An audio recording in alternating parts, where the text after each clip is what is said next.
please take your seats. Go ahead, take it away. આપ સૌનું આજના સેલિબ્રેશનમાં સ્વાગત છે. Thank you for being here with us to celebrate Dr. Ramu Shukla's PhD graduation.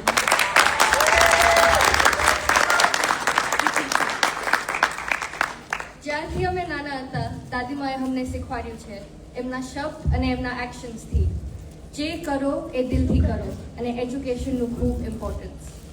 It's a rare phenomenon to see grandchildren studying at the same time as their grandmothers. So as Dadima started her master's journey and then her PhD, we were delighted to bring her into the group of Shukla College kids. We three would talk about our essays, lectures and exams. And finally, we are having a college party with her tonight. Did you know that just 0.016% of women in the US have received a PhD? And in India, that number is approximately 0.00041%. That makes Dadima 1 in millions. Literally.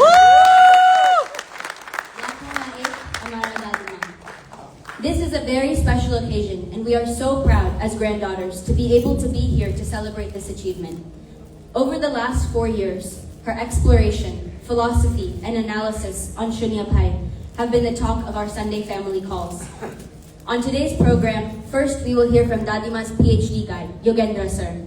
Then have a small ceremony for Dr. Ramila Shukla. Ane pachi, apne Sham Gazal Musafir Bhai Sate Manishu. And pachi, apne Bada Sate Jamishu. We are delighted to host this celebration with speakers who share the same Gandhian values and love of poetry with Dadima and with her dearest family and friends. We would like to welcome Dadima's guide, Professor Yogendra Parikh, 6 times gold medalist from Gujarat University, who currently serves as the head of the Gujarati department in Dr. Baba Saheb Ambedkar Open University. Professor Parikh has dedicated his life to nurturing language and literature. દાદીમાએ જ્યારે મને એમના કોલેજના ટોર ઉપર લઈ ગયા હતા, મને professor પારીખને મળીને ખૂબ શીખવા મળ્યું. We are very grateful to have him here with us today and share his special words at the celebration. And it's my honor to introduce Sri Musafir Palanpuri, a respected educator and writer. In 1999, Musafir Bhai got the Presidential Best Teaching Award. Over the years, he has made remarkable contributions to Gujarati literature, authoring many impactful books such as Chitkar, Aviram, and Palanpuri Bolika Bagicha. Sri Musafir Palanpuri truly stands as a guiding light in Gujarati literature and education. To honor their remarkable contributions, I now invite Kakima and Bapuji to come forward and present a bouquet to Sri Musafir Palanpuri and Professor Yogendra Parikh as a token of our respect and gratitude.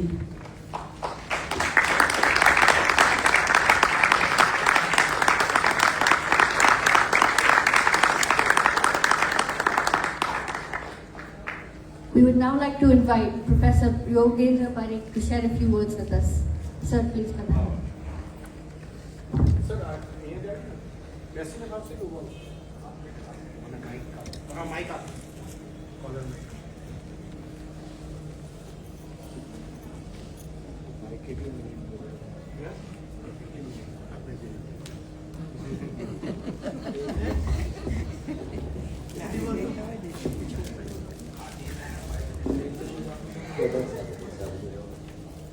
If I was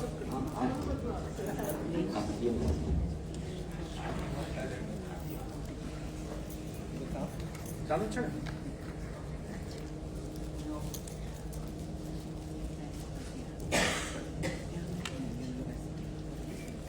hello hello છેક સુધીની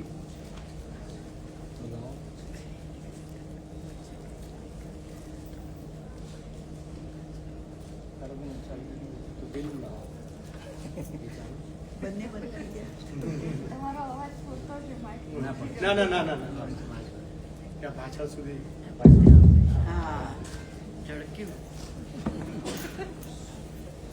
પરમ આદરણીય doctor Ramilaben શુક્લ,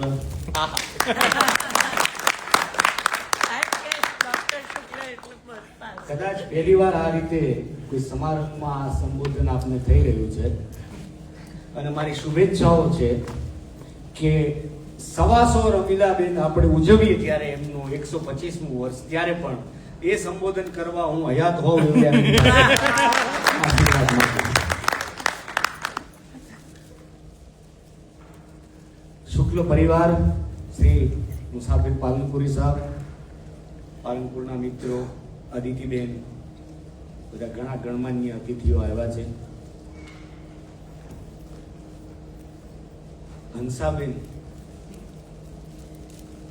ગુજરાતી સાહિત્ય પરિષદ વાળા, સરસ, તમે એમને યાદ કરીને બોલાવ્યા, આનંદ થયો. મારી સાઈડથી કોઈ હોય એવું લાગે છે. દીપ્તિબેન, હું નામ યાદ કરું.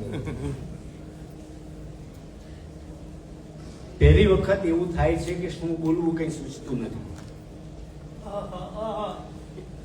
મને રમીલાબેને એવું કહ્યું છે કે મારા વખાણ નહીં કરતા. જો એમના વખાણ ન કરું તો મારા થાય નહીં. અને હું એવો કરકસરનો માણસ નથી કે મારા ન થાય એવું ઈચ્છું. PhD at the age of 81.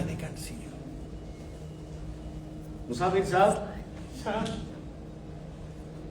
શૂન્ય પાલનપુરીને શુક્લ પાલનપુરી તરફથી અપાયેલી આ એકેડેમિક અંજલિ છે. જિંદગીના 8 દાયકા પસાર થઈ ગયા પછી પ્રસિદ્ધિની જરૂર ના હોય, પૈસો ખંખેરી નાખ્યો હોય, અપરિગ્રહ સ્વભાવમાં હોય, જગત આખા પ્રત્યે જેના ચિત્તમાં કરુણા હોય, કશું જ મેળવવાનું ન હોય, અને 81મા વર્ષે 18મા વર્ષની તાજગી, એટ ધ એજ ઓફ 81, 18મા વર્ષની તાજગી સાથે મેં એમને મારી ઓફિસમાં આવતા પહેલા જે પગથિયા આવે છે, એ પગથિયા, એ ઢાળ ઉતરતા અને પગથિયા ચડતા જોયા છે. એક એક પગલે નર્યું વિસ્મય, જિજ્ઞાસા અને ભરપૂર મહેનત. એ મહેનત એટલે કેવી? આજે એક સાથે 3-4 પુસ્તક પર હું કામ કરી રહ્યો છું. ગાંધીજીની જીવન યાત્રા મુક્તિદાતા સ્વરૂપે મારું પ્રગટ થવામાં છે. ગાંધી કથા કરું છું. બીજા 2 પુસ્તકો પર કામ ચાલે છે, એની અત્યારે હું વાત નથી કરતો, પણ હું જે શીખ્યો છું એમની પાસેથી એ છે સેલ્ફ ડિસિપ્લિન. કોઈ પણ કોલેજિયને શીખવા જેવું જો કોઈ હોય તો જબરજસ્ત સેલ્ફ ડિસિપ્લિન, અમેઝિંગ. પોતે હાથે લખવાનું, એમની હસ્તપ્રત, લગભગ મોતીના દાણા જેવા અક્ષર, છેકછાક થાય તો ભૂંસી શકાય એવી પેન, એકદમ સાફ સુથરું કામ મળે એમની પાસેથી. કશું જોવા પણ ન હોય. અને ઘણા વિદ્યાર્થીઓ PhD કરતા હોય મારી પાસે, ત્યારે બીજા 8 જણા કરે છે, 12 જણાએ MPhil કર્યું છે, 7 વિદ્યાર્થીઓએ PhD કર્યું છે. પણ અને આ આખી સફર, 27 વર્ષની સફરમાં BA MA થયેલા વિદ્યાર્થીઓમાં મારે જો કોઈને, બહુ જ ઈમાનદારીથી કહું છું, સારું લગાડવા નથી કહેતો, બેસ્ટ સ્ટુડન્ટનો જો એવોર્ડ મારે આપવાનો થાય તો હું રમીલા કહીશ.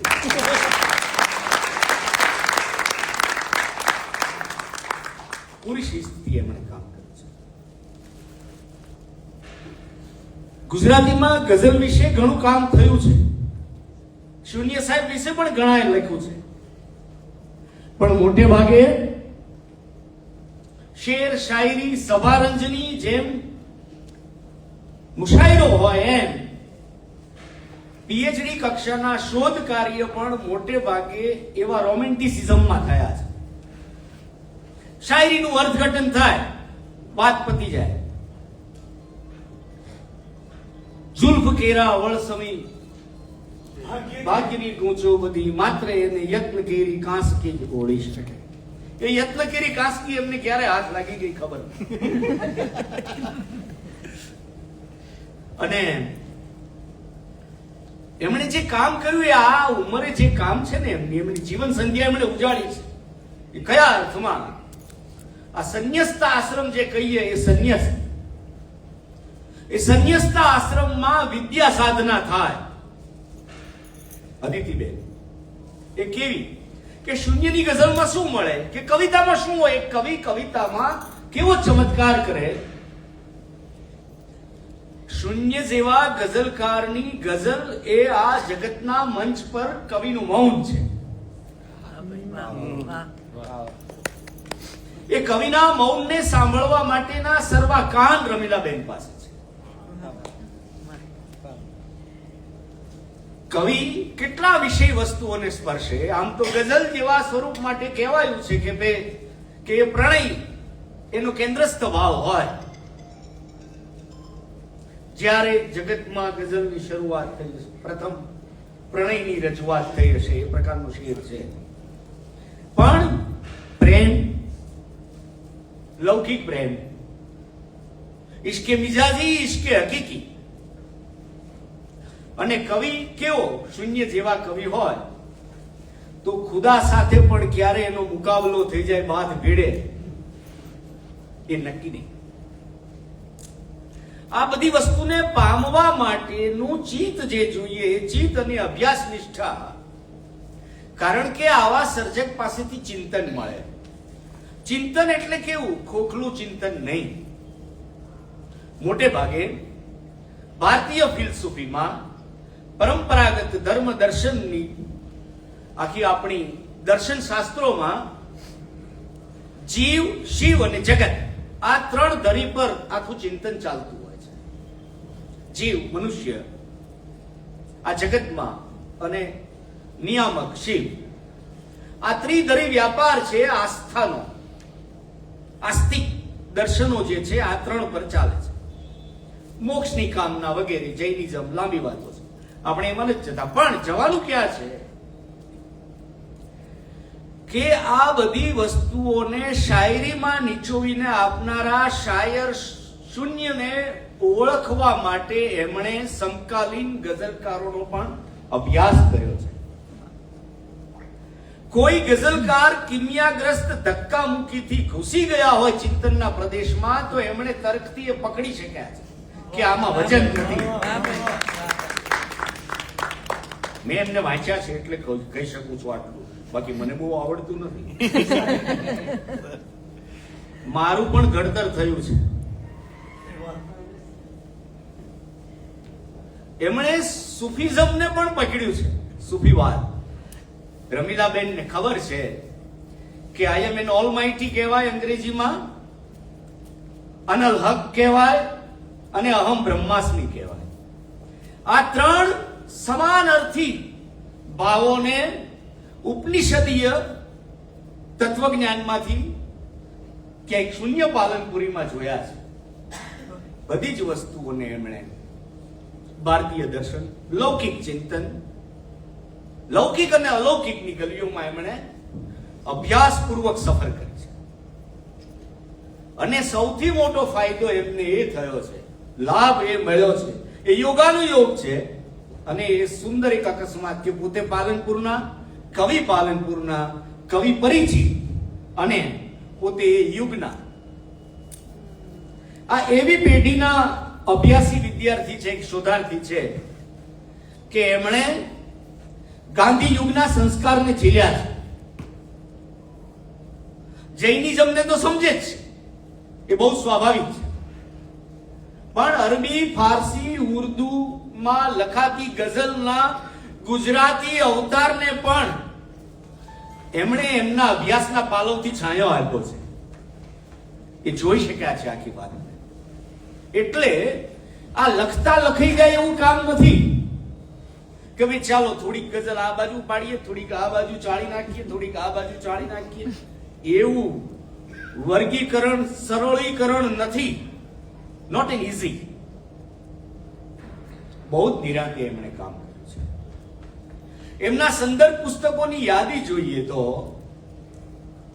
છેલ્લે હું છેલ્લું ગ્રુપ જોતો હતો ત્યારે મારા અચાનક ધ્યાનમાં આવ્યું કે બહુ ઓછા ગુજરાતીના સંશોધકો ગુજરાતી સાહિત્યમાં સૂફી રહસ્યવાદ એવા ડોક્ટર દશરથભાઈ ઠક્કરના થીસીસનો ઉલ્લેખ કરે છે. મેં 2 વાર એ થીસીસ વાંચ્યો છે. મારો અંગત એમની સાથે નાતો હતો, દશરથભાઈ સાથે. તો ત્યાં સુધી પહોંચવું, ખૂબ જાણીતો ન થયો હોય એવો મહાનિબંધ અદ્ભુત રીતે લખાયો છે. તો ત્યાં સુધી સૂફી કવિતાના રહસ્યને કે સૂફીવાદના મર્મને સમજવા માટે પણ પૂરી શિસ્તથી બેન પહોંચ્યા છે. અને મેં કહ્યું તેમ જિંદગીના 8 દાયકા પસાર થયા પછી અભ્યાસ કરવાની એમની જે નિષ્ઠા છે એ અનન્ય છે, પ્રામાણિક છે. મારી ભૂલ હોય તો કહેજો હો, એવું તો કેટલી વાર બોલે એમ, એટલે આપણને આનંદ થાય. નહીંતર ઘણી વાર કેવું હોય છે પીએચડીમાં, આજકાલ ગુજરાતમાં પીએચડી થવાની ફેશન થઈ ગઈ છે. અમુક ઉંમર થાય એટલે પીએચડી થઈ જાય, કારણ કે નોકરી માટે જરૂરી થઈ ગયું. હવે શું થયું છે કે સેલ્ફ ફિનાન્સ કલ્ચર આવી ગયું હાયર એજ્યુકેશનમાં. એટલે વિદ્યાર્થીઓ મોંઘી ફી ભરતા હોય, એટલે પછી છેલ્લે પેલી કમિટી નક્કી કરે ને ત્યારે એમ થાય કે બિચારા લાખ રૂપિયા ફી ભરી છે, જવા દો, આટલી ભૂલ છે. પછી એને કોઈ રીરાઇટ કરવાનું કહેતું નથી. મોટે ભાગે આમ ન ચાલે એવું કોઈ કહેતું નથી. લગભગ આખો મામલો જીવદયા પર ચાલે છે. ત્યારે એમણે એમની જાતની દયા નથી રાખી, એ જાત પ્રત્યે કડક રહ્યા છે.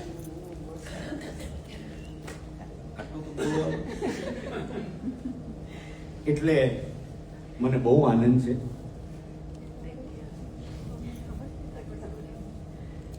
એ માત્ર કાવ્યના આસ્વાદક નથી રહ્યા, એ ફિલસૂફી સમજ્યા છે અને ફિલોસોફર થયા છે.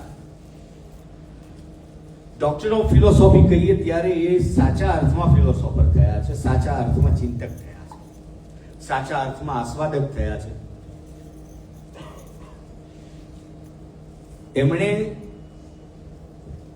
ગુજરાતી ગઝલના વિવિધ પ્રકારના છંદને સમજ્યા છે. એવું ન કર્યું હોત તો ચાલી જાત, પણ એમણે કોઈ પણ પ્રકારની બાંધછોડ રાખી નથી. અને શૂન્યની ગઝલમાં કેટલું છંદ વૈવિધ્ય છે, એ કયા છંદમાં કઈ વાત સાર્થક રીતે ઉપસી આવે છે, એ વાત પણ એ પકડી શક્યા છે.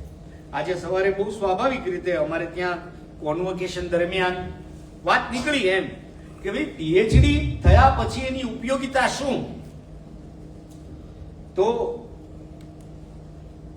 પીએચડી થીસીસ જ્યારે હ્યુમેનિટીઝ અને લિટરેચર જેવા વિષયમાં થાય ત્યારે એની ઉપયોગિતાનું ધોરણ એ કઈ લૌકિક નથી હોતું, ભૌતિક નથી હોતું. એની ઉપયોગિતાને તમે તર્કના ચીપિયાથી અલગ તારવી નથી શકતા. કોઈ એક વાક્ય, કોઈ એક અર્થ, કોઈ એક સમજ. આ થીસીસ જ્યારે લોકો સુધી પુસ્તક સ્વરૂપે પહોંચશે અને પહોંચશે, એ મારી ઉઘરાણી છે, હું પાછળ પડવાનું છું, ત્યારે ગઝલના અભ્યાસીઓને ખૂબ ઉપયોગી થશે. કારણ કે ગુજરાતી ગઝલ વિશે ફેશનના દોરમાં જે કામ થયું છે એના બદલે એક સાધક દ્રષ્ટિથી થયેલું આ કામ છે. નહીતર શું કામ ભણે? પહેલી વાત તો એ છે, જેને ભણવાનું જ એક બરોબર નથી ભણતા. તમે જુઓ ગુજરાતની અંદર કોલેજમાં હું ઘણી વાર જોઉં, મેં લખેલું ખૂબ છે, ટૂંકમાં બતાવું કે મારી દીકરી જયારે સ્કૂલમાં ભણવા જતી ને તો એનું વજન ને દફતરનું વજન બે સરખું જ હોય. અને કોલેજમાં જે છોકરો જતો હોય ને એના પોકેટમાં કાંસકો હોય, નોટ હોય તો 80 પેજની હોય, અને એ જીન્સના પેન્ટમાં જે અત્યારે લોકો મોબાઈલ રાખે છે જગ્યાએ 60-80 પેજની નોટ વાળીને મૂકી હોય. બસ એ વર્ગમાં જાય તો કદાચ કાઢે. એટલે મેં લખેલું છે આના વિશે ઘણી વખત કે જ્યારે ખાલી હાથે સ્કૂલમાં જવાનું હતું એ ઉંમરે ભારેખમ દફતર લઈને બાળકો જાય છે, અને જ્યારે ભારેખમ દફતર લઈને જવાનું હોય ત્યારે ખાલી હાથે જાય છે. આ રખડતું યૌવન છે, આ બહુ લાંબો વિષય છે. એની અત્યારે હવે પ્રાઇમરી એજ્યુકેશનની બધી વાતો હું નથી કરતો, બહુ જુદી જ પરિસ્થિતિ છે આખી. પરંતુ એવા સમયે શિસ્તબદ્ધ વિદ્યાર્થીની જેમ રમીલાબેન ભણ્યા છે, અને એટલે મેં શુક્લ પાલનપુરી એમ કહ્યું. મને બહુ આનંદ બીજો એ થયો છે, આ દેવકીબેન આપનું સ્વાગત છે, તો કે આ પરિવારે એટલે આ દીકરાઓએ થર્ડ જનરેશન બધાએ હા દીકરાઓએ વહુઓએ અરે જમવાનું બાકી છે એટલે કે બધાએ માની બહુ માવજત કરી છે, એમનો ઉત્સાહ દેખાય છે. એ તો એક અદ્ભુત વાત છે. એક ભરપૂર સંસ્કાર સંપન્ન ગુજરાતી પરિવાર કેવો હોય એ આજે આ ભર્યા ભાદર્યા કુટુંબને જોઈને, લીલી વાડી જોઈને ખૂબ રાજી થયો છું. અને ત્રીજી પેઢી દીકરી પીએચડી કરશે ત્યારે આવી વાતો કરવા હું ફરીને આવીશ. એકવાર મળી છે, ગાંધીજી વિશે ખૂબ જાણવું સમજવું હતું, અમે થોડી વાતો કરી તો બહુ મજા આવી હતી. થેન્ક યુ બેટા, તે એ પણ યાદ કર્યું. Thank you all. મારી ગાંધીજીની વાતો તમે સાંભળી હોય તો બહુ આભાર.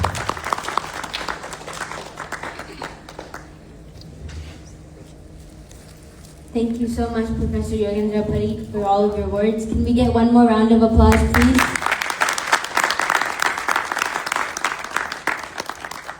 If I could now please invite our guest of honor, Dr. Ramu Shukla, and her three sons, Nanu Kaka, Bapuji, and Dad. It is now time for the ceremony. Wants to say something.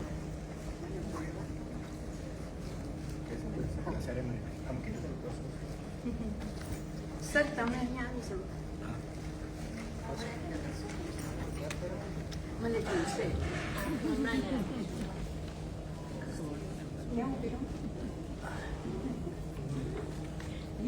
અહીંયા બધા જઈ શકે ને એટલે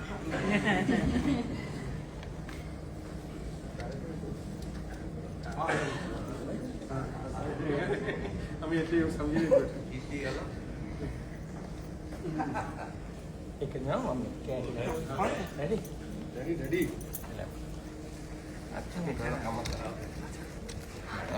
ના એ નહીં બીજી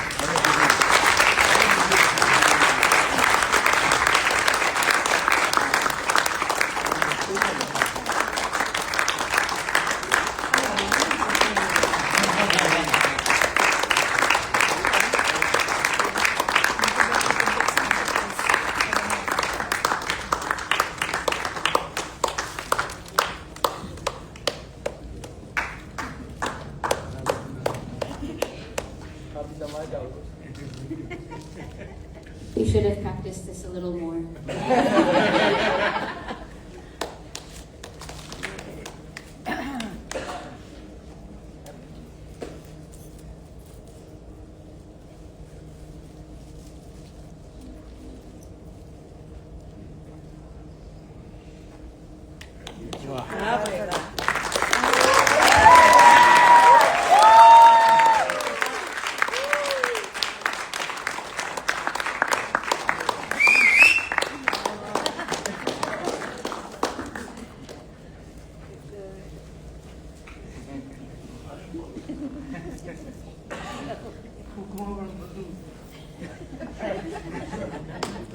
ભાભી જોરથી હશે છે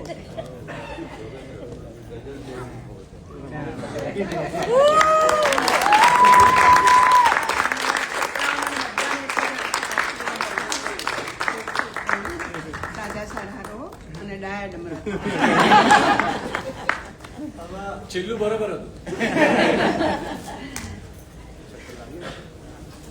વીલ રોલ તક હે તું બેસ આવે અહીંયા આવી હા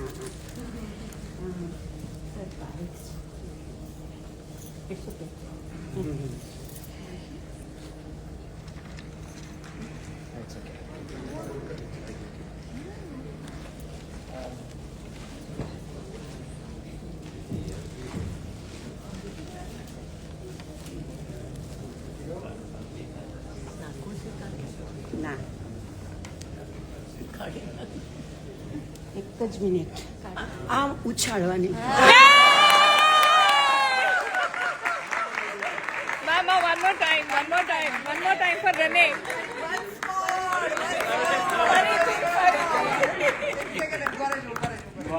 આમાં લાગે છે ને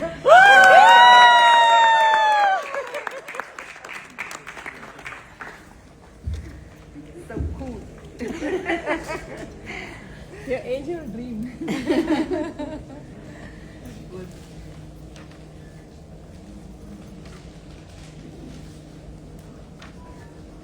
મારા વાળ છે ને મારા જેવા વાળ થાય છે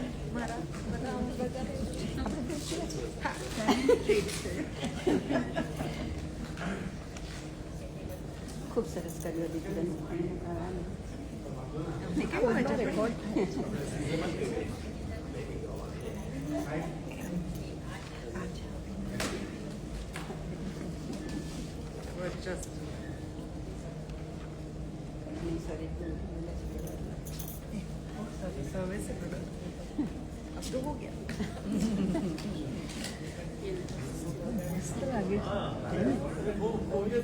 તો પછી થોડી વાર પહેરી આજે આખી સાથ પહેરી મજા આવી તને હે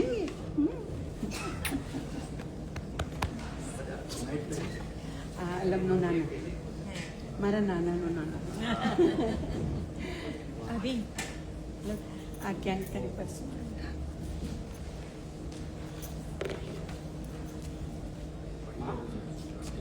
માં જી જાઓ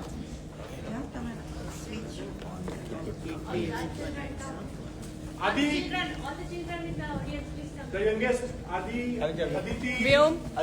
વ્યોમ આવી જાઓ બધા બચ્ચો हाँ ચાલે ને દાદી લાવજો मी तुला पाठवते आता पाठवते આ બાજુ આવો. અને ટેબલ ને સાચવજો હા? મમ્મી આ knife you need to come No, I need to come. Dinank, I'll have to give you this. એક સેકન્ડ अमोल इथे रेकॉर्ड होतं Can I give you? But this is also live, Insta live.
હવે અમારા દાદીમાં એમના પીએચડીની journey અને thesis વિશે કહેવાના છે. How about a round of applause for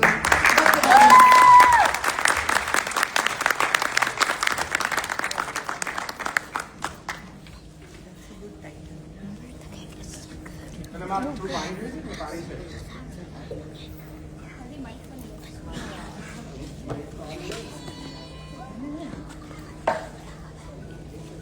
mummy આ ટેબલ પર આવી જાય આ બીજી એક રહી છે એ નથી કરવાનું અને પ્લીઝ બધા ચેક કરજો તમારા મોબાઈલ ફોન સાયલેન્ટ ઉપર છે. Thank you. મારા વખતે નહોતું.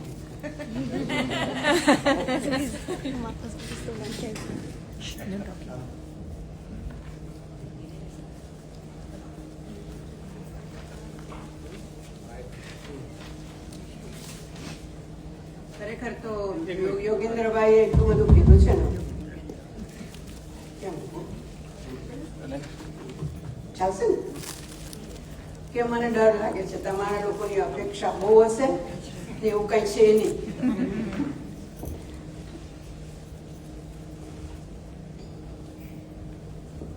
તમને સૌને આવકારું છું. Thank you very much. મને બહુ બધા કોંગ્રેચ્યુલેશન્સ મળ્યા, પણ વાક્યની શરૂઆત કે અંત એક જ રીતે થાય. આ ઉંમરે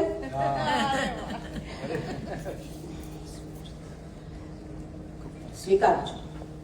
ઉંમર તો થઈ છે પૂરેપૂરા 82 વર્ષ. પણ વિચારો તો, આપણે હર પળે એક જ ઉંમરના હોઈએ છીએ. બાળકો સાથે રમત કરતા, મિત્રો સાથે કરેલા તોફાનોને યાદ કરતા, ટેબલ ખુરશી ઉપર જમાવીને આમ થીસીસ લખતા, ઘર મંદિરમાં દીવો પ્રગટાવતા, કે માનારિયા સાથે એના દાદાજીની કોઈ મજાની વાત કરતા. હું અલગ અલગ દસકામાં પહોંચી જાઉં છું.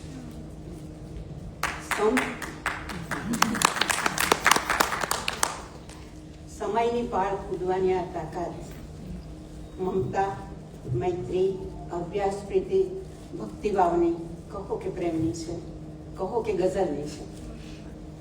કેમ કે ગઝલ એટલે પ્રિયજન સાથેનો વાર્તાલાપ, ગુફ્તગુ. ગઝલ એ પ્રેમ, નજાકત અને સૌંદર્યનું ઉર્મી કાવ્ય છે. ગઝલ શાસ્ત્રના અઠંગ અભ્યાસી શૂન્ય પાલનપુરી કહે છે તેમ પ્રિયતમાથી માંડીને ઈશ્વર સુધી પ્રેમની માયા વિસ્તરેલી છે. ગઝલ વિષયના અનેક પાસાઓ એવા છે, સ્વરૂપલક્ષી, આકારલક્ષી, જેને સંશોધનનો વિષય બનાવી શકાય. પરંતુ મને નિસ્બત શૂન્યભાઈને શું કહેવું છે અને એમને કેવી નિપુણતાથી કહ્યું છે એ દર્શાવવાની હતી. એમના પહેલાના સમકાલીન અને પછીના ઘણા ઉમદા ગઝલકારો ગુજરાતી સાહિત્યને મળ્યા છે, પણ શૂન્ય સાહેબે એમની ગઝલ સૃષ્ટિમાં જગત અને જીવનને સ્પર્શતા વિવિધ વિષયોને આવરી લીધા છે. શૂન્ય પાલનપુરી આ રીતે નોખા છે, અનોખા છે. મેં ગઝલના રંગો એટલે કે વિષય પ્રમાણે એ શેરની ચોક્કસ શીર્ષક હેઠળ સમાવી તેને વિશે પૂર્વ ભૂમિકા બાંધીને મારી અનુભૂતિને વ્યક્ત કરવાનો પ્રયાસ કર્યો છે. ગઝલના એ રંગો પ્રણય ઉર્મી, તત્વચિંતન, અધ્યાત્મ અને સુફિઝમ, ઈશ્વર અને ધર્મ, પુરાકલ્પન, સુરામસ્તી, ખુદદારી અને ખુમારી, સામાજિક પ્રતિબદ્ધતા અને સમયરંગ, તબીબ અને જીવન મૃત્યુ. મારી શોધયાત્રા અને શૂન્ય સાહેબના મને ગમતા ઉત્તમ શેરની વાત હું તમારા સૌ સાથે વહેંચીશ. ઝીલી લેજો. 1000 વર્ષ પહેલા ઈરાનમાં ગઝલ કહેવાની શરૂઆત પ્રણય રંગથી થઈ હતી. આપણે પણ શૂન્ય સાહેબના પ્રણય ઉર્મી શેરથી પ્રારંભ કરીશું. આ છોકરાઓ કંટાળીને ભાગી જાય ને કે પહેલા એમના ગમતા વિશેની વાત કરી દે. પાપણ ઝૂકી ગઈ છે, શરણાગતિ નથી. પાપણ ઝૂકી ગઈ છે, શરણાગતિ નથી. સૌંદર્યની હજુરે પ્રણયનો વિવેક છે. આંખો ભરીને બેઠી છે દરબાર દર્દનો, દિલમાં કોઈની યાદનો રાજ્યાભિષેક છે. પ્રિયતમાના મનમોહક રૂપ પરથી સાહેબની દ્રષ્ટિ હટતી તો નથી, પણ અનિમેષ નજરે સૌંદર્ય રાશિને નિહાળ્યા કરું એ તો બેઅદબી છે. એટલે એમણે પાપણ ચૂકાવી દીધી છે. હજુરે શબ્દ વાપરીને શૂન્ય સાહેબે સૌંદર્યને દરબારી ઘણો ઊંચો દરજ્જો આપી દીધો છે. આંખો ભરીને બેઠી છે એ ગઝલનો સાહબેદ શેર છે. શૂન્ય પાલનપુરીએ વેદનાસિક્ત મનથી અને ખુમારીભર્યા અંદાજથી દિલની માલિક થઈ બેઠેલી સનમની યાદનું સત્તાવાર રીતે દિલમાં રાજ્યાભિષેક કરાવી દીધો છે. એ પણ છાને ચપને નહીં, આંખમાં આંસુનો દરબાર બન્યો. રાજ્યાભિષેક જેવા અઘરા કાફિયા છતાં શેરની નજાકત અને સૌંદર્ય અકબંધ રહ્યા છે. શૂન્ય શાયરે બેવફાઈના કે અશિષ્ટ શબ્દો વાપરીને ક્યારેય ગઝલ કહી નથી. શૂન્ય સાહેબનું પ્રણરંગી ગઝલનું માધુર્ય સાથેનું ઊંડાણ આપણને રોમાંચ સાથે ચિંતનનો ઊંડો અનુભવ કરાવે છે. આમ પણ તત્વદર્શી ગઝલ શૂન્ય સાહેબની ખાસિયત રહી છે. માર્ગદર્શક 5, 900 સાથીઓ, સરદાર 1. માર્ગદર્શક 5, 900 સાથીઓ, સરદાર 1. એકલો દેખાઉં છું પણ હું સ્વયં મંજાર છું. આત્માના નેતૃત્વ હેઠળ 5 જ્ઞાનેન્દ્રિયો, 900 નાડીઓ મળીને મનુષ્ય દેહનો કારભાર ચલાવે છે. મનુષ્યનું દ્રશ્ય અદ્રશ્ય અસ્તિત્વ તે વણઝાર અને જીવ તત્વ તેનો સરદાર હોય એવી કલ્પના કરી છે. વણઝારનું રૂપક રચીને શૂન્યભાઈએ માનવ દેહની જીવન પથ પરની સફર આલેખી છે. મૃત્યુધરમાં માનવ દેહની રચનામાં જીવ તત્વનો મહિમા ગાયો છે. હવે મારો અતિ પ્રિય છે. 7 સમંદર તરવા ચાલી જ્યારે કોઈ ના વકેલી. 7 સમંદર તરવા ચાલી જ્યારે કોઈ ના વકેલી. ઝંઝા બોલી ખમ્મા ખમ્મા, હિંમત બોલી અલ્લાહ બે.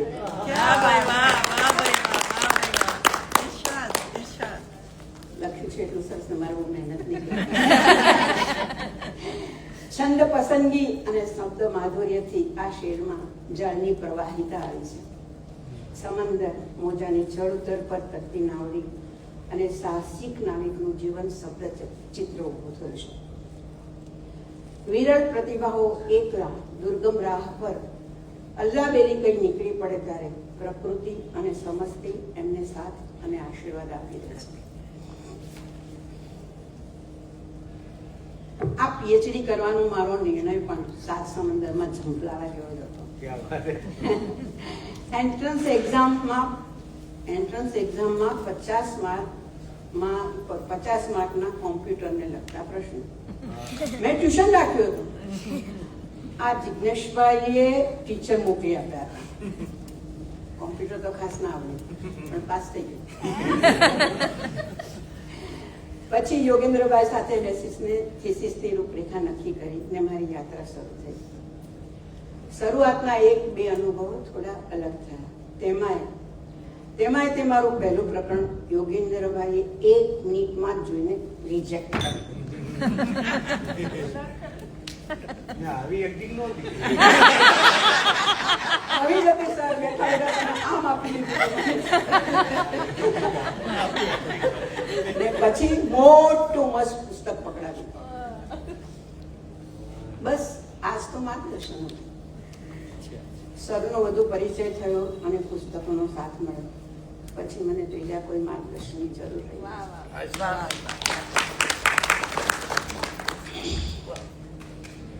આંબેડકર યુનિવર્સિટીના પદાધિકારી અને યોગેન્દ્રભાઈએ મારામાં વિશ્વાસ મૂક્યો. અધવચ્ચે તો કદાચ ઉપડી નહીં જાય. તે બદલ અંતઃકરણપૂર્વક તેમનો આભાર માનું છું. ગુજરાતી સાહિત્ય પરિષદની લાઇબ્રેરીના દીપ્તિબેન અને સ્ટાફ અને ગ્રંથ વિહારના હંસાબેન મિત્રની જેમ મારી પડખે ઉભા રહ્યા છે. મને દેખાતા નથી, નજીકના ચશ્મા પહેર્યા છે. મારા હસ્તલિખિત પ્રકરણને ટાઈપ કરી દેતા કલ્પેશભાઈ સાહેબ જેટલી વાર પણ હું કહું હસતા હસતા ભૂલ સુધારી આપે. નામનું તો લાંબુ લિસ્ટ થાય એવું છે, પણ આ મારી સિદ્ધિ ટીમ વર્કને કારણે છે તેવું જરૂર કહીશ. બધા જ પ્રકરણ સબમિટ કરી દીધા પછી અદ્દલ તમારા લોકોની મેરેથોન દોડ જેવું થયું. ફિનિશ લાઈન દેખાય પણ હજુ દોડવાનું બાકી. સિનોપ્સિસ, પીપીટી, વાયવા ને ઘણું બધું બાકી હતું. તકલીફ એ કે જિંદગીમાં આ બધા શબ્દો હું પહેલી વાર સાંભળ્યા. રિયલ માતૃભાષામાં ભણી છું ભાઈ, ને તે પણ 60 વર્ષ પહેલા. ને હવે અધ્યાત્મ અને સુફિઝમ, થોડાક મારા જે પ્રકરણ છે એના એના વિશેની થોડીક વાત કરીશ. કંટાળો તો બધા સાંભળી ટાળ્યો પાડતો એટલે મને ખબર પડે. વેદાંત અને પુરાણના અભ્યાસી આ વિદ્વાન શાયરના ગહન ગંભીર શેર સમજવા અને સમજાવવા જે તે વિષયનો તલસ્પર્શી અભ્યાસ જરૂરી હતો. હા, ઘણા પુસ્તકો અમારી ઘર લાઇબ્રેરીમાંથી પણ મળી આવ્યા. અભ્યાસ કર્યા પછી લાગ્યું કે બધી વખતે આત્મા તરફની મારી ગતિ હવે શરૂ થઈ છે. તને એકમાંથી બહુની તમન્ના, બહુથી મને એક જોવાની ઈચ્છા, કરે છે તું પ્યાલામાં ખાલી સુરાઈ, કરું છું પ્યાલા સુરાઈમાં ખાલી. થોડુંક તો મારું બોલેલું પણ બાબા સૂર્ય સાહેબે પ્યાલા સુરાઈના પ્રતીકો દ્વારા અદ્વૈતની વાત અદભુત રીતે રજૂ કરી છે. પરમ તત્વ એમના અંશરૂપી આત્માને આપણા સુરમાં પ્યાલીમાં ઠલવી દે છે અને માનવીની ઝંખના એ પરમાત્મા સાથે એકાકાર થાય છે. કાળની આ રમત યુગોથી ચાલતી આવે છે અને જોવાની વાત એ છે કે પ્યાલાની સુરાઈમાં મૂળ તત્વ તો એક જ છે.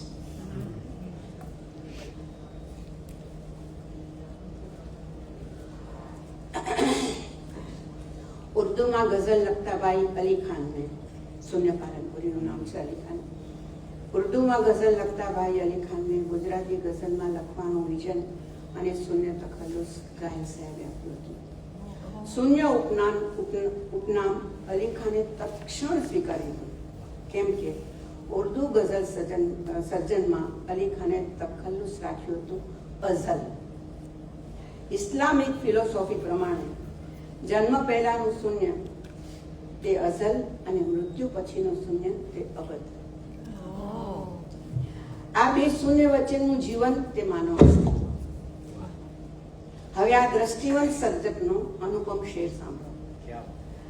શૂન્યમાંથી આવ્યા તા શૂન્યમાં ભળી જશું, કોણ રોકનારો છે? નાશને અમરતાની શૃંખલાઓ કાપીને લો અમે તો આ ચાલે. આ અર્થ નિભાવતો એક બીજો શેર જુઓ. જગતના અંત આદિ બેવ શોધે છે શરણ મારું, જગતના અંત આદિ બેવ શોધે છે શરણ મારું, હવે શું જોઈએ મારે? જીવન મારું મરણ મારું. જીવન મારું મરણ. શૂન્ય પાલનપુરીનું ચિંતન ભારતીય અધ્યાત્મ અને ઈરાની સુફિઝમ એ બે પ્રવાહે વહે છે. કહે છે આ હવે સુફિઝમનો છે શેર.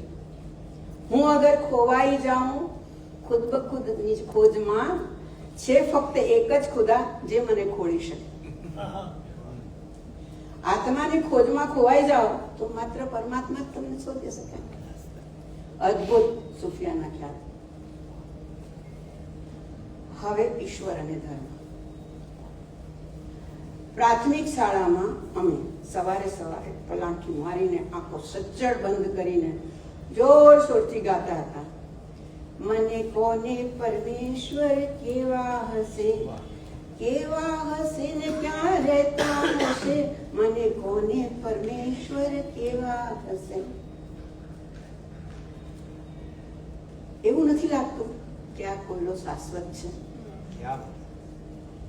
શૂન્ય સાહેબ પણ આમાં અટવાયેલા છે.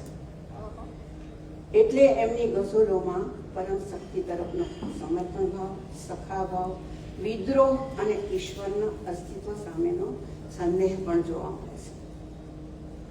શૂન્ય સાહેબની સિગ્નેચર ગઝલ બધા ઓળખે છે નો મતલા જોઈએ.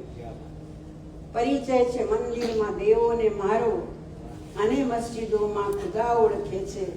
નથી મારું વ્યક્તિત્વ છાનું કોઈથી, તમારા પ્રતાપે બધા ઓળખે છે. એક જ મંદિરમાં 33 કરોડ દેવોનું આહ્વાન કરતી હિન્દુ સંસ્કૃતિ અને વિશ્વભરની મસ્જિદોમાં એક જ ખુદાનો વાસ પ્રસ્થાપિત કરતું પૈગંબરી સત્ય. ત્યાં દેવોની બહુવચન વાપર્યું છે, મસ્જિદોનું બહુવચન, ખુદાનું એક વચન. ક્યા બાત હે. આ બહુ બહુ જબરદસ્ત. There you are philosopher. Hindu ધર્મની અનેકેશ્વરવાદ અને ઇસ્લામ મજહબની એકેશ્વરવાદની વિભાવના કાવ્યના કસબમાં ગૂંથી લઈને શૂન્ય પોતાનો રણકતો પરિચય આપી દીધો છે. આ તો અલગારી ફકીર સમોસાએ એમ પણ ઉચ્ચારે, છું શૂન્ય એ નબૂલ અસ્તિત્વના પ્રભુ, છું શૂન્ય એ નબૂલ અસ્તિત્વના પ્રભુ. તું તો હશે કે કેમ, પણ હું તો જરૂર છું. ધર્મ બિન સાંપ્રદાયિકતાના પ્રખર હિમાયતી શૂન્ય કહે છે, કોઈ કાબા હો કે મંદિર વેદ છે સ્થાપત્યનો. કોઈ કાબા હોય કે મંદિર વેદ છે સ્થાપત્યનો. પૂજ્ય થઈ જાય છે પથ્થર, આસ્થાનું કામ છે. અને તો શૂન્ય સાહેબ પોતે, રક્તના બિંદુ તસ્બી દાણા દેહની રગરગ મારી જનોની. રક્તના બિંદુ તસ્બી દાણા દેહની રગરગ મારી જનોની. ધર્મ સ્વયં છું એટલે મારે અંગત બીજો ધર્મ ન કોઈ. આ શેર સંકેત, લાઘવ અને રૂપક અલંકારના વિનિયોગથી ઇસ્લામ અને હિન્દુ ધર્મનો પોતાના દેહમાં સમન્વય દર્શાવતો ઉમદા શેર છે. પુરાકલ્પન. અને જો તમે શૂન્ય સાહેબના પુરાકલ્પનના શેર જુઓ તો ખ્યાલ આવે કે આ મુસ્લિમ બંધાએ કેટલા હિન્દુ શાસ્ત્ર, પુરાણ અને વેદાંતનું એમને કેટલું ઊંડું જ્ઞાન હશે. એક જ શ્લોક, એક જ શેર ખાલી કહીશ. આપદામાં પૂરો છો ચીર 999, ઋણ એમ રાખો છો ચીથરીનું પણ ક્યારે. આ બે પંક્તિના શેરમાં બે કથાઓ છે. દ્રૌપદીના ચીરહરણની અને કૃષ્ણ જે ચીથરી બાંધી હતી એનું ક્યાંય નામ નથી. દ્રૌપદીનું નહીં, દુશાસનનું નહીં, ને કૃષ્ણનું બી નહીં. અને છતાં આપણે સમજી શકીએ કે આ કઈ વાત છે. એ શૂન્યભાઈની તાકાત છે. હવે આમાંથી કેટલાકનો પ્રિય વિષય આવે છે. શાયરો અને મદિરાનો સદીઓ જૂનો સંબંધ છે. પણ આ રીંદાના ગઝલોનું લક્ષ્ય ઘણીવાર સૂફી વિચાર કે ફિલોસોફી હોય છે. એક મયખાનું ચાલે છે આલમ મહી, એક મયખાનું ચાલે છે આલમ મહી. ચંદ્ર પણ જામ છે, સૂર્ય પણ જામ છે. ચંદ્ર પણ જામ છે, સૂર્ય પણ જામ છે. દ્રષ્ટિવાળા ફક્ત પી શકે છે. ખાસ મહેફિલ છે પણ દાવતે આમ છે. ગઝલના જાણીતા પ્રતીકો જામ અને મયખાનું વાપરીને ઊંચી ઉડાનથી શૂન્ય સાહેબ બ્રહ્માંડના રહસ્યો સુધી પહોંચી ગયા છે. ફારસી કવિ ઉમર ખયામની લોગાયતોનું શૂન્ય પાલનપુરીએ અનુસર્જન કર્યું છે. સવાલ જવાબ દ્વારા સુરાપાનની આચાર સંહિતા આલેખી છે. કોણ, કોની સાથે, ક્યારે, કેટલી મદિરા પીએ, 4 પ્રશ્નોનો જે ઉત્તર મેળવી મદિરા પીએ. આમ તો જો કે નશાની છે મનાઈ ધર્મમાં, હક છે એવા જ્ઞાનીઓને છૂટથી મદિરા પીએ. હવે આ વિષયમાં તો સાવ અજ્ઞાની છું, પણ મને ખબર છે કે આપ લોકોમાં કેટલાક જ્ઞાની છે આ બાબતના ને કેટલાક તો મહાજ્ઞાની પણ છે. મારે આમાં કઈ કેવું નથી. વાત જવા દીધા. વૈપુલ્ય અને ગુણવત્તાની દ્રષ્ટિએ જેમણે માતબર સર્જન કર્યું છે એવા શૂન્ય સાહેબ 4 ભાષાના જાણકાર, શબ્દ સૃષ્ટિના સ્વામી, ગઝલજ્ઞ, ઉર્દુ છંદ શાસ્ત્રના પારંગત, પરંપરિત ગઝલ સ્વરૂપને ગુજરાતી સાહિત્યમાં પ્રસ્થાપિત કરવામાં જેમનો મોટો ફાળો રહેલો છે. આ બધું જ સાચું, પણ એમના અધિગુણ ઉદ્ધારી અને ખુમારી ના ઉલ્લેખ વગર એમનો પરિચય અધૂરો રહે. ગઝલનો વિષય કોઈ પણ હોય એમાં સર્જકનો રૂઆબ અને આત્મસન્માન નિહિત રહેતા.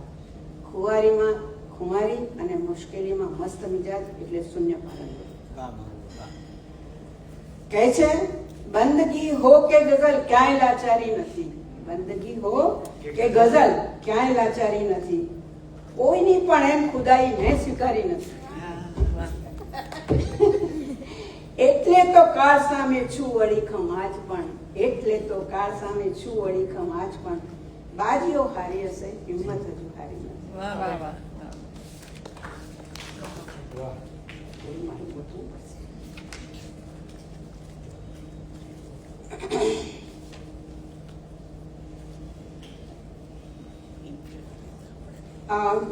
આ તો બિલકુલ સમજાયું છે.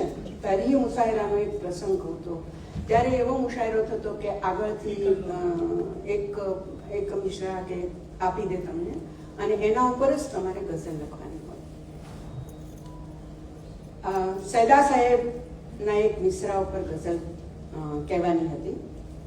જાશુ જઈને મોતથી પંજો લડાવશે. સૈદા સાહેબ એટલે બહુ ઊંચું નામ ગઝલ એમાં. શૂન્યનો વારો આવ્યો. પેલા 3-4 ગઝલકારો બોલ્યા અને પછી શૂન્યનો વારો આવ્યો. કવિતા કંઠ અને કહેણીના ઉસ્તાદ શૂન્ય સાહેબે લાક્ષણિક અદાથી રજૂઆત કરી. મને એવી નહીં આવડે પણ કરી. જાસુ જઈને કાળની ગરદન ઝુકાવશું. જાસુ જઈને કાળની ગરદન ઝુકાવશું.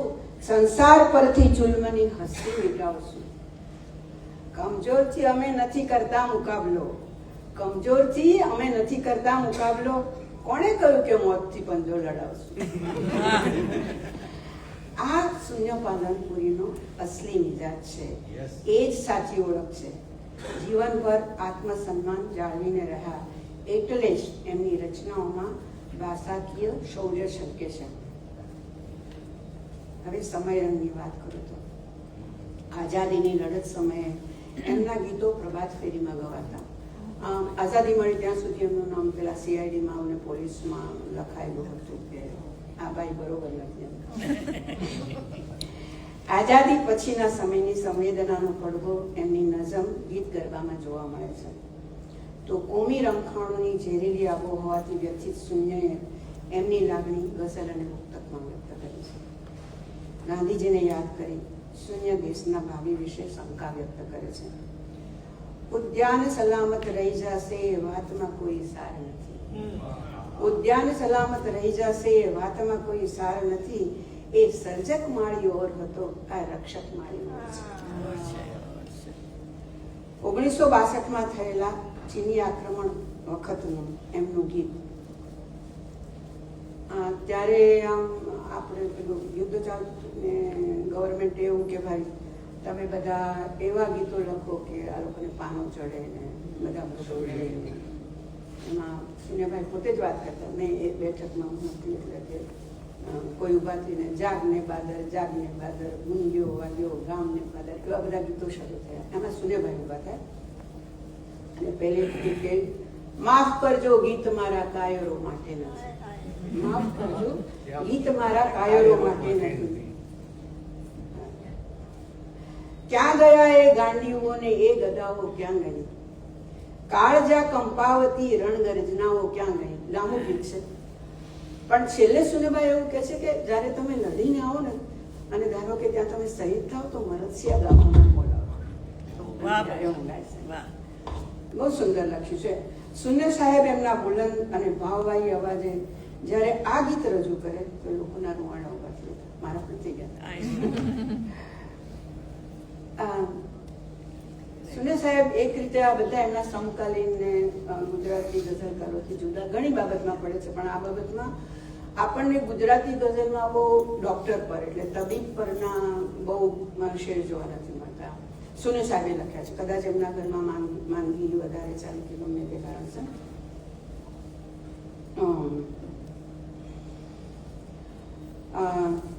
જૂઠા પડે ન ક્યાંય તબીબોના ટેરવા. જૂઠા પડે ન ક્યાંક તબીબોના ટેરવા. પ્રેમની નાળ છે કોઈ મામૂલી નથી. આપ લોકોને ખ્યાલ હશે કે પેલા ડોક્ટર એટલે સૌથી પહેલા આપણે રેડિયમ હોય એના ઉપર જોડે અને 1 મિનિટમાં 60 થી 100 ધબકારા એવું જોઈએ. તો જરા બી કંઈ તમે ઉત્પાદમાં હો કે ઉત્તેજના હોય કે કંઈ પણ તમને મુશ્કેલીઓ હોય અથવા તો કોઈ શારીરિક તકલીફ હોય તો આમાં વધઘટ થાય. હવે સુનિભાઈ એમ કે છે કે પ્રેમી તો હંમેશા જ આમાં હોય છે, એમને તો ચેન ક્યારે હોતું જ નથી, એટલે એમના ધબકારામાં તો હેરફેર થયા જ કરવાની. એટલે તમને એમ લાગે કે આ માંદા છે, એ માંદા નથી, જાતની વાત હોય છે. અને છેલ્લે જીવન મૃત્યુ, પ્રણયથી શરૂ કરી આખી સફર પૂરી કરી આપણે જીવન મૃત્યુ પર આવ્યા છે. બ્રહ્માંડનો ધ્રુવત્વનો નિયમ. મેં એક નાનકડી વાત, મેં જ્યારે આ શરૂ કર્યું ને અધ્યાત્મ અને તત્વજ્ઞાન ને સુફિઝમ, ત્યારે નિખાલસ ભાવે કહું તો મને આમાં જે સૂક્ષ્મ ભેદ છે એનો બહુ ખ્યાલ નહીં હતો, અને મને એવું લાગ્યું કે મારા જેવું ઘણાને થતું હશે.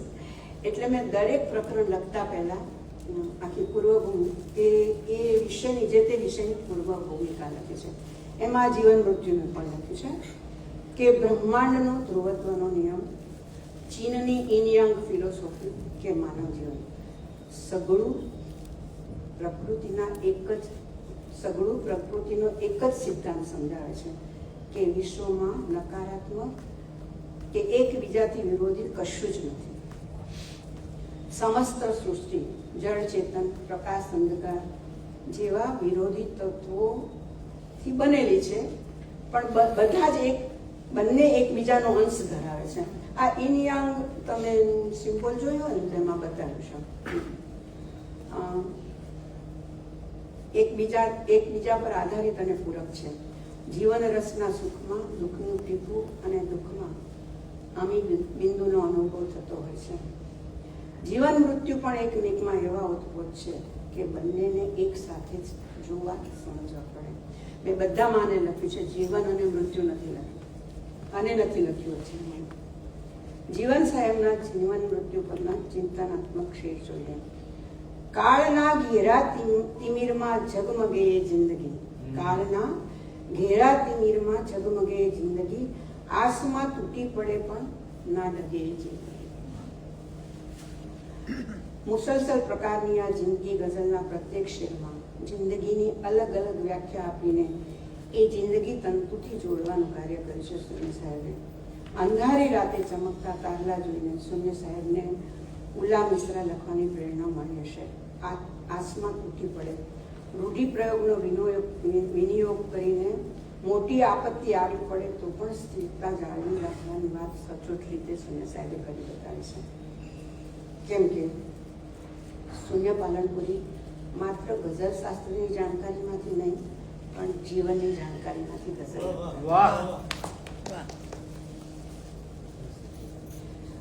જીવન મૃત્યુનો સંગ્રામ પરાકાષ્ઠાએ પહોંચે ત્યારે આપણે જોઈ શકીએ છીએ, પણ શૂન્ય કહે છે મોતની સાથે જીવનની અવિરામ લડતને શું કહેવું. આ તો ચાલ્યા જ કરતી લડત છે. મોતની સાથે જીવનની અવિરામ લડતને શું કહેવું, શ્વાસે શ્વાસે ખેલાતા આ પાણીપતને શું કહેવું. આ સાંઠ મારી તો ક્ષણ પ્રતિક્ષણ ચાલુ છે. આપણે શ્વાસ લઈએ ને ક્યારે ઉચ્છ્વાસમાં જીવ નીકળી તો ખબર નથી એવું, એટલે આમ આ સાંઠમારી ચાલ્યા જ કરે છે. લડત અને પાણીપત જેવા કાફિયાથી યુદ્ધનો સંદર્ભ આપીને ગઝલકારે શ્વાસોશ્વાસની પ્રક્રિયાને ચોક્કસ અર્થ આપ્યો છે. ઇસ્લામ મઝહબમાં સ્વર્ગ હમણાં કાન શરૂઆત થઈ ગયો. ઇસ્લામ મઝહબમાં સ્વર્ગ નરકની સંકલ્પના છે, પણ પુનર્જન્મની વિભાવના નથી. પણ શૂન્ય સાહેબે મૃત્યુ અને પુનર્જન્મ માટેનો પોતાનો દ્રષ્ટિકોણ દર્શાવ્યો છે. ઘડીભર જીવન થાક લેવા ચાહે તો મરણ માનીને ઉતારી ન પામે. ભવોભવ લગતી ચાલનારી સફરમાં પથિકને ઉતાર્યા વિના ચાલશે. તો ક્યાંક ઠપકાના સ્વરમાં કહે છે આવ્યા તમાશો જોયો ને લીન થઈ ગયા. આવ્યા તમાશો જોયો ને લીન થઈ ગયા. ભૂલી ગયા કે પાછા જવાનું છે ઘેર. પણ આ શેરમાં સુન્ય સાહેબ શબ્દોના સ્વામી. ખરેખર કેટલાય શબ્દો તમને એવા મળે કે આ એક જ શબ્દ મૂકીને સુન્ય સાહેબે એટલું બધું સમજાવી દીધું છે. આમાં એ શબ્દ તમાશો છે. નક્કી થયેલી સમય મર્યાદામાં રમાતો ખેલ કે નાટક પડદો ઉપડે ને પડે ત્યાં સુધી. પછી નવું નાટક, નવો પાઠ ભજવવાનો થાય. શરૂઆત ગમે તેટલી તામઝામથી થાય. જન્મ